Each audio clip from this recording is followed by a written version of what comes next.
Bom dia. Por estes dias, o Vaticano aprovou o milagre atribuído aos pastorinhos Francisco e Jacinta, crescendo a possibilidade do Papa Francisco canonizar os dois videntes de Fátima quando vier a Portugal à Cova da Iria. Por isso, 70 vezes 7 vai hoje ao encontro da mensagem e dos protagonistas de Fátima, conversando com a irmã Ângela Coelho. Nos próximos minutos, os jornalistas Lígia Silveira e Luís Santos conversam com a irmã Ângela, a postuladora da causa de canonização dos pastorinhos.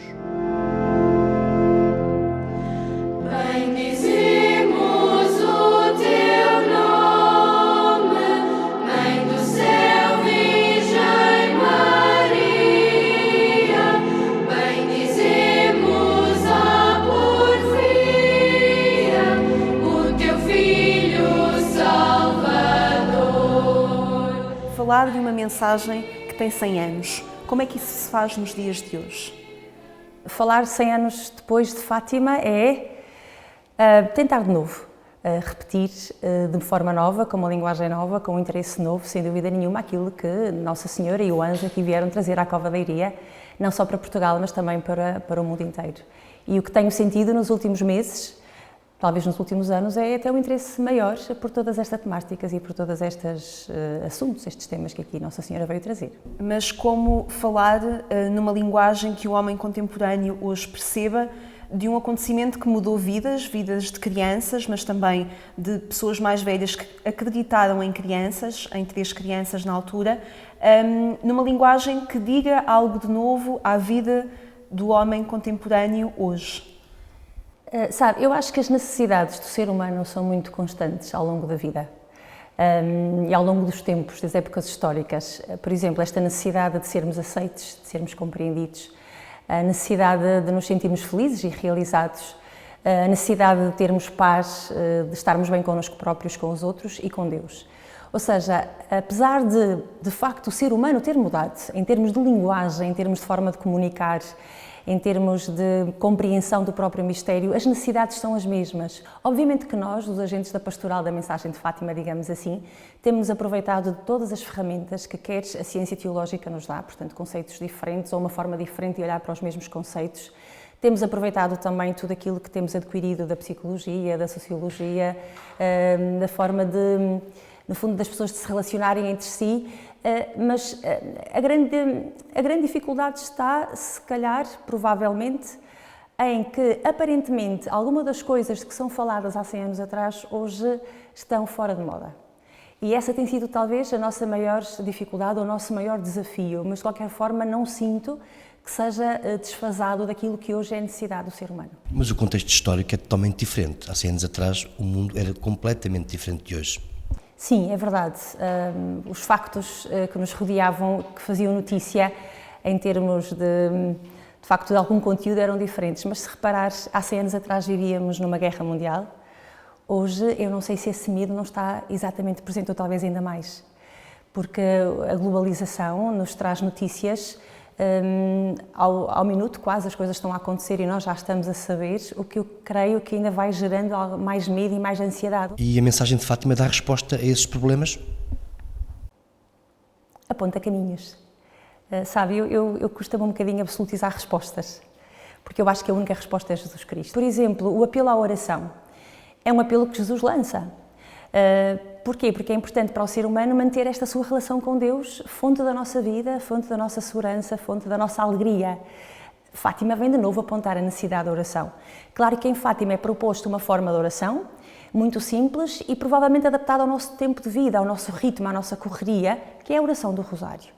Então podemos dizer que a mensagem de Fátima é um apêndice do Evangelho, é uma página branca que se vai construindo lentamente.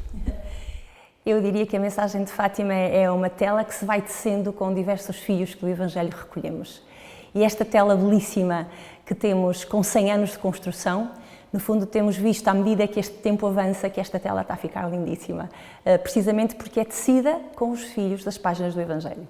E quem teceu essa tela foi a irmã Lúcia? Foi a irmã Lúcia, o Francisco, a Jacinta e cada um de nós, 100 anos depois, continuamos a tecê-la. Mas a irmã Lúcia é a principal protagonista, porque foi ela que falava com Nossa Senhora. Ora bem, a Irmã Lúcia tem um protagonismo especial em toda esta história da mensagem de Fátima. Sem dúvida, não só durante o acontecimento da mensagem de Fátima é ela que tem um protagonismo especial porque é a interlocutora de Nossa Senhora, mas também, e talvez por isto ainda mais importante, porque fica cá mais algum tempo, ou seja, até 2005, fica cá precisamente para difundir e espalhar no mundo a devoção ao Imaculado Coração de Maria e tudo aquilo que ela viu, ouviu, testemunhou na mensagem de Fátima. Podemos confundir as memórias da Irmã Lúcia com a mensagem de Fátima? Não, não podemos confundir, e essa questão é até bastante interessante, nunca tinha pensado nisto assim. Mas, obviamente, as memórias da Irmã Lúcia, digamos assim, é o registro da parte nossa, do ser humano, mais credível, mais fiel, mais fidedigno relativamente àquilo que foi acontecendo em 1917. Mas eu acho que a mensagem de Fátima é muito para além disso, daquilo que a Lúcia registra, que escreve, que recorda, que guarda. A mensagem de Fátima é também o peregrino, são também os peregrinos que vivem e atualizam a mensagem de Fátima em cada tempo. Porque repare, se a mensagem de Fátima fosse só as memórias da Irmã Lúcia, então poderíamos concluir que a mensagem de Fátima estava terminada no dia da sua morte. E eu penso que não. O fenómeno Fátima ultrapassa enormemente a vida e as memórias e o registro, inclusive, bibliográfico daquilo que Lúcia de Jesus nos deixou. Podemos, quando falamos de mensagem de Fátima, correr o risco de nos fecharmos numa nomenclatura que só a Igreja e os cristãos percebam? Ora bom, não nos podemos esquecer e nem podemos sequer, e também não o queremos fazer, que este fenómeno, o fenómeno da mensagem de Fátima, ocorre num contexto de fé, ou seja, no mundo católico, onde, por exemplo, não é só a fé cristã que está sublinhada, mas também esta dimensão mariana. E isto, como sabemos, é característico, não é exclusivo da fé católica, mas, ou seja, estamos num contexto de fé. Isto é uma primeira abordagem, digamos, a moldura do que aqui se passa, pois é a nossa Igreja com os nossos valores. O que eu posso dizer é que os valores e a linguagem, a nomenclatura que é falada em Fátima, toca às necessidades mais profundas do ser humano e isso é universal. Obviamente que quem olha para Fátima de uma forma superficial, mesmo dentre aqueles que acreditam e que têm fé, podemos correr esse risco de olhar para Fátima como apenas este fenómeno sociológico, uma multidão de gente que se reúne de vez em quando para celebrar. E que acredita de diferentes formas. Exatamente, e que acredita de diferentes formas. Podemos olhar para Fátima até sem fé e vermos apenas o fluxo das multidões, o fluxo, por exemplo, com o fenómeno da peregrinação e do caminhar, que sabemos não é apenas específico do mundo cristão, digamos, ou até do mundo com fé. Ou seja, no fundo há diversos olhares que podemos ter sobre o evento Fátima. Sem dúvida nenhuma que somos todos desafiados a ir e aprofundar aquilo que é o acontecimento, que é o evento. Eu não acho, apesar de tudo, é que a nomenclatura se esgote na nossa fé. E isto porque não acho que Cristo se esgote. Ou seja, os valores que Cristo propõe e que são aqui propostos são valores universais. Falamos de que valores, concretamente? Olha, compaixão. A compaixão pelo meu irmão que sofre. O respeito pelo meu irmão que sofre, ainda que esteja numa situação de desvantagem, por exemplo, o pecado ou a doença. Este sentido de me sentir responsável pela história, repare, isto é uma linguagem que afeta os crentes, mas também os não crentes. E, por exemplo, o Papa Francisco tem apelado muito a isso mesmo na dimensão ecológica, com a sua Laudato Si. Aquela linguagem é universal. Todos nós habitamos este planeta, todos nós somos responsáveis por ele. E a paz é um bem que é universal. Aquilo que os peregrinos mais falam quando chegam a Fátima é na necessidade e no vir ao encontro de um local de silêncio e de paz. Isso é comum a todos. Absolutamente, concordo totalmente. Ou seja, esta necessidade... E repara, tanto mais quanto o ritmo da nossa vida é frenético, porque é frenético, tanto mais quanto nós estamos a ser assolados por sons de todo o lado. Repara, antes nós tínhamos a televisão e a rádio. Agora temos, de facto, a internet, que é extraordinário, mas, no fundo, nós estamos a ficar dependentes de manhã à noite, ou não, mas pronto, temos acesso de manhã à noite a palavras, a informação, a texto, a música, a sons. É tanto maior o barulho nesta fase que, de facto, mais necessidade nós vamos tendo de silêncio, embora mais dificuldades tenhamos em fazer silêncio e em estar no momento de silêncio, precisamente porque não estamos habituados, mas a necessidade é muito maior. Fátima é um bom sítio para se começar um caminho de fé? Sim, para algumas pessoas é um sítio maravilhoso. Até porque algumas, como sabemos, não é? Há tanta gente que aqui vem apenas porque vem acompanhar alguém. Ou seja, há muita gente que chega à Fátima sem ser peregrino ou turista. Chega para acompanhar e é surpreendido pela experiência, por exemplo, em grandes celebrações de fé da comunidade que vê, em pequenas celebrações ou durante a noite pelo silêncio que encontra. E muita gente, nós sabemos, chegam à capelinha até distraídos, de repente olham para aquela imagem pequenina de 1,10 m e alguma coisa acontece e a vida muda. Portanto, para algumas pessoas, em diferentes momentos, Fátima pode ser um excelente ponto de partida. Continuamos a ser interpelados por essa imagem de aquilo que é pequeno deve interpelar a grandes mudanças de vida. Sim, senhora, tal e qual. Ou seja, esta imagem tão pequenina continua a ser metáfora deste Deus que é muito maior do que a nossa pequenez e que nos chama também a ultrapassar esta pequenez e viver na plenitude. A mensagem de Fátima está baseada ou centrada em 3 segredos. Este lado enigmático dá-lhe outra nuance, outra característica? Eu acho que devemos muito ao segredo de Fátima. Ou seja, ao último, digamos, ao que foi, digamos, revelado mais tardiamente. Porque é muito curioso nas minhas conferências, sobretudo quando não era conhecido o segredo. Portanto, nas conferências que eu fazia antes do ano 2000, era muito divertido, porque as pessoas faziam-me sempre a pergunta da terceira parte do segredo e eu devolvia em jeito de brincadeira. Então, mas vocês sabem qual é a primeira e a segunda? E acredito que muita gente não me sabia responder. Então aí eu já partia para aquilo que era uma lição, eu creio, que a própria Lúcia dizia muitas vezes às vezes nós damos muito mais atenção ao pouco que não conhecemos e não tomamos em devida consideração um tanto que já sabemos. E isto era, segundo a Lúcia, algo que deveríamos aprender e melhorar e aprofundar e corrigir. Ora bom, de facto, é assim, as 3 partes do segredo e o facto de ser segredo obviamente suscita curiosidade, é certo. À época suscitou até aquilo que eu considero muito importante, que foi o fenómeno de agosto, quando os pastorinhos foram presos. Eles foram presos por causa do segredo. E ainda que provavelmente não fosse essa a sua intenção, o administrador, o que teve como consequência com aquela sua atitude, pelo menos para nós que estudamos a vida dos pastorinhos, ele proporcionou uma oportunidade de uma total prova de autenticidade do que estava a acontecer. Porque se ainda houvesse dúvidas até julho que as crianças estavam a mentir, com o fenómeno de agosto já não podíamos ter dúvidas, porque crianças que se não estivessem convencidas da verdade não aguentariam a pressão psicológica que foi aqueles 3 dias em Orem. Ou seja, não houve de facto nenhum maus tratos físicos, mas psicologicamente e espiritualmente foram momentos de uma tensão que não conseguimos imaginar. Por causa do segredo, eles não contaram o segredo. Portanto, o segredo tem esta dimensão que às vezes também esquecemos, que no fundo é um dos grandes critérios de autenticidade, porque proporcionou a experiência de agosto. Ao longo dos tempos, sem dúvida nenhuma, se houve temática de Fátima que mais rios de tinta fez correr, foi precisamente a questão do segredo. Portanto, devemos-lhe nesse sentido, não é? O interesse foi sendo mantido, digamos, aceso, se é que era preciso. Repara, estou a falar de dimensões, provavelmente neste momento, mundiais, porque quer o povo português já vinha a Fátima, com ou sem segredo. Estou convencida, e a Igreja, no fundo, olharia para Fátima com ou sem segredo. Se a mensagem de Fátima é um livro, podemos dizer então que esse livro foi concluído, ou concluiu-se, em 2000, no ano 2000.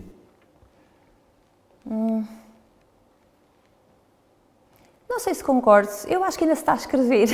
Ou seja, em termos de conhecimento do que foram os acontecimentos, sem dúvida, está encerrado em 2000. Ou seja, os acontecimentos da mensagem, e falo de 1916 a 1929, está concluído no ano 2000, sem dúvida nenhuma. Mas como eu considero que a mensagem de Fátima é muito para além daquilo que os pastorinhos viram e ouviram, eu acho que é um livro que está a ser escrito, com capítulos interessantes. Um desses capítulos foi sem dúvida o ano 2000, porque foi a publicação do segredo, a beatificação do Francisco e da Jacinta. Sem dúvida nenhuma, outro capítulo importante foi a morte de Lúcia de Jesus. Não tenho a mínima dúvida, 2005, a última vidente morre. Outro capítulo, na minha opinião, foi o encerramento do processo da irmã Lúcia, ou seja, do seu inquérito diocesano, no 13 de fevereiro deste ano. É também um capítulo interessante. A irmã vibra com isto? Ai, vibra. É a minha vida. Esta é uma pergunta mais intimista. Qual foi a primeira vez que teve contacto com a mensagem de Fátima? No colo da minha mãe e nos braços do meu pai. E eu cresci a ver aquela gente fantástica que são os meus pais, de joelhos diante de uma imagem de Nossa Senhora de Fátima a rezar o terço. E sabe que uma imagem que eu tinha, meu pai já faleceu há muitos anos, o pai era um homem, para uma criança com 9 anos, o pai é sempre importante. Então eu, que era dona de uma empresa e tinha alguns funcionários, mais de 60, o meu pai era mesmo muito importante, porque mandava naquelas pessoas todas. Ver aquele homem tão importante, de joelhos diante daquela imagem, eu pensava, ela é que deve ser mesmo importante. Porque o meu pai, aquilo lembra-me de fazer estes raciocínios na cabeça de uma criança. Portanto, o primeiro, Nossa Senhora era membro lá da casa e Jesus. Ou seja, havia um crucifixo lindíssimo ao pé desta imagem também, ou a imagem ao pé do crucifixo. E, portanto, é ali com os meus pais que eu aprendo quem é Nossa Senhora de Fátima. Mas depois era uma devoção muito séria, porque os meus pais gostavam de estudar e de se informar e de conhecer. E tinham uma vivência muito coerente da vida cristã. Portanto, rezávamos o texto todos os dias em família. O que é que os seus pacientes lhe ensinam sobre a mensagem de Fátima? Que diante do mistério do sofrimento, de facto, os meus pacientes ensinam-me o mistério do sofrimento, a consolação que pode ser... ensina-me tanta coisa acerca de Fátima, mas sobretudo isto. A sério, uma pergunta tão bonita é essa, Lígia. Os meus pacientes ensinam-me a confiança, a serenidade e alguns deles mesmo que aquele sofrimento não é inútil, nem é em vão, ainda que esteja a levar à morte. Sobretudo quando eu vejo um doente, penso muito na Jacinta, muito, muito, muito. A Jacinta é que mais me ensina a cuidar dos meus doentes, porque ela esteve sozinha no hospital, sobretudo quando vejo os doentes sozinhos, ou porque não é possível ter visitas, no hospital, muitas vezes, e entende-se, pela logística que os nossos hospitais hoje têm, ou então... Aí está, o contacto com a morte sempre me faz questões muito interessantes e me faz pensar o quanto eu posso ser expressão desta ternura que sinto em Fátima, na mensagem de Fátima, esta ternura, por exemplo, esta companhia que eu sinto que Nossa Senhora é na minha vida, que Nossa Senhora é na minha vida, o quanto eu posso ser para estes doentes esta presença terna e esta companhia. Como é que consegue dialogar essa fase da ciência e da fé, visto que é médica? No meu interior. Não são incompatíveis, nem estão sempre em contradição. De facto, houve momentos na faculdade onde era mais difícil, até porque o meio académico médico não é propriamente o mais crente entre os meios universitários. Aí, digamos, eu punha questões. Hoje convivo muito pacificamente, porque é assim, o mistério está presente quer na ciência, quer na fé. Depois eu sou a mesma pessoa, ou seja, a crente é a mulher, é a médica, digamos assim, não é? A religiosa é a médica, ou a batizada é a médica, não são duas pessoas. No fundo, eu gosto muito da expressão de João Paulo II na Fides et Ratio, porque me ajuda a perceber isto, que é, a razão e a fé são duas asas pelas quais se eleva o pensamento humano. E uma sem outra não sobrevive, ou seja, eu mais do que o conflito entre fé e ciência, vejo mesmo esta sinergia que pode haver entre as duas, e mesmo sem confusão. E, graças a Deus, vivo numa época da história da Igreja, onde a Igreja já admitiu que não tem resposta para tudo, e quer dizer, neste sentido, que a ciência tem o seu lugar para dar as respostas que competem à ciência, que não competem à fé. Embora as questões são comuns, porque no fundo são sobretudo as essenciais, são as comuns, de onde venho, quem sou eu, para onde vou, qual é o sentido da minha existência, isto é comum ao crente e ao não crente, as respostas são diferentes e não têm por que ser incompatíveis, aliás, não podem ser incompatíveis. Repara, a evolução, graças a Deus, da ciência tem sido muito grande, mas também da Igreja, na forma como se posiciona diante daquela que é a verdade humana, digamos, da ciência. Portanto, dentro de mim, muitas vezes a mulher da ciência para, porque já não tenho mais soluções, e as respostas que a fé me dão é sempre no sentido de abrir o horizonte, porque às vezes eu não consigo explicar exatamente o fenómeno. A fé também não é para isso. A fé dá-me um sentido, dá-me um horizonte de sentido, que isso sim, a ciência não me dá. A ciência para ali. E a fé faz-me caminhar e faz-me levantar o olhar, também sabendo que habita o mistério. Só que também a ciência sabe isso, e cada vez mais os cientistas, apesar de tudo, têm um grande sentido de humildade de perceber que não têm as respostas para tudo, nem muito menos a resposta última para tudo. Vão tendo. Por isso é que existem os milagres.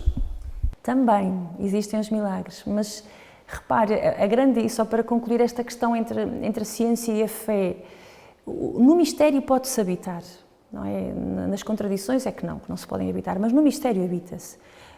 O mistério que a fé, digamos assim, o acesso ao mistério que a fé me dá, eu habito acompanhada por Cristo. E isto é muito, pode ser confortável, mas também é muito desinstalador, porque este Cristo não me deixa em paz, naquilo que em mim é egoísmo e busca própria. Portanto, nem sempre Cristo, como às vezes as pessoas pensam, facilita ou conforta. Cristo exige, Cristo espicaça, Cristo empurra. Cristo por vezes incomoda cá dentro, não é? Sobretudo diante de todas as minhas formas de idolatria, diante das minhas formas de egoísmo, que é a forma última de idolatria, que é centrada na minha própria pessoa. Repara, não há ninguém que desinstale tanto como a figura de Jesus. Portanto, por vezes esta sensação de que a fé é assim uma capinha que tudo protege, que conforta, que e tal, não me deixa ter problemas, não é verdade. A fé desinstala-me, é pela fé que às vezes, não é? Nós vamos abandonando certos ídolos que temos. Bom, é isto. Agora, os milagres. Em relação à ciência, depois surgem os milagres e é uma forma até de ajudar a explicar um pouco as dúvidas que, neste caso, os médicos têm.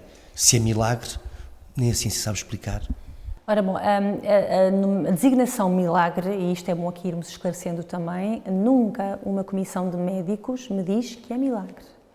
Uma comissão de médicos diz-me que, de acordo com a arte médica atual, a ciência não explica esta cura ou a forma como esta cura ocorreu, a velocidade ou a ausência de sintomas e de sequelas, de consequências. Portanto, a ciência nunca me dirá que é milagre. A ciência só me diz tenho explicação ou não tenho explicação. Quem me diz que é milagre é depois a teologia. Portanto, são duas áreas diferentes. Muitas vezes pôr a ciência a dizer é milagre não é correto, digamos assim.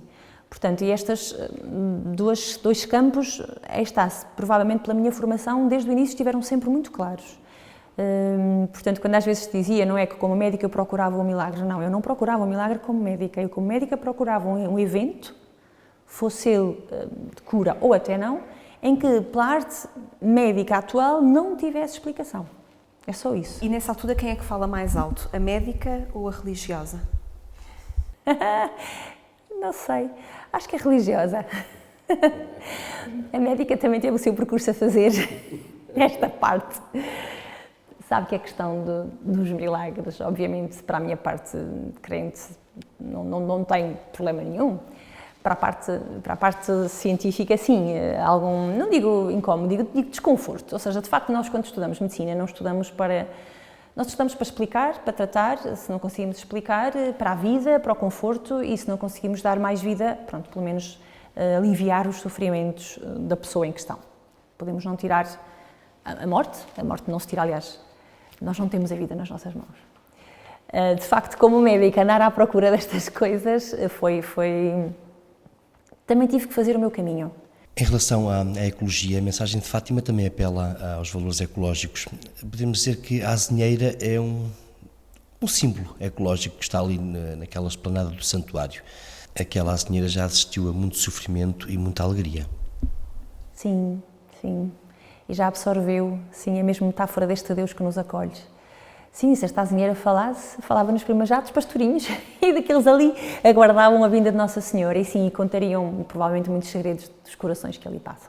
O que é que esta azinheira vai dizer em 2117? Penso que Fátima continuará a ser isto, um lugar onde peregrinam as dores e as alegrias do coração humano, nos que aqui vêm em busca de Nossa Senhora, em busca da dimensão comunitária da fé. Em 2117 a azinheira pode não estar ali, mas a mensagem de Fátima continua cada vez mais viva. Eu acho que sim. Repare, tal e qual que o Evangelho, que 2000 anos depois parece ainda mais vivo do que quando foi escrito nos primeiros séculos. A mensagem de Fátima, no fundo, dirige-se ao ser humano em busca de respostas para se entender, para entender a sua existência nesta Terra e para entender o sentido da vida para além desta Terra, não é? Portanto, quem é que eu sou, o que é que ando aqui a fazer e para onde caminho.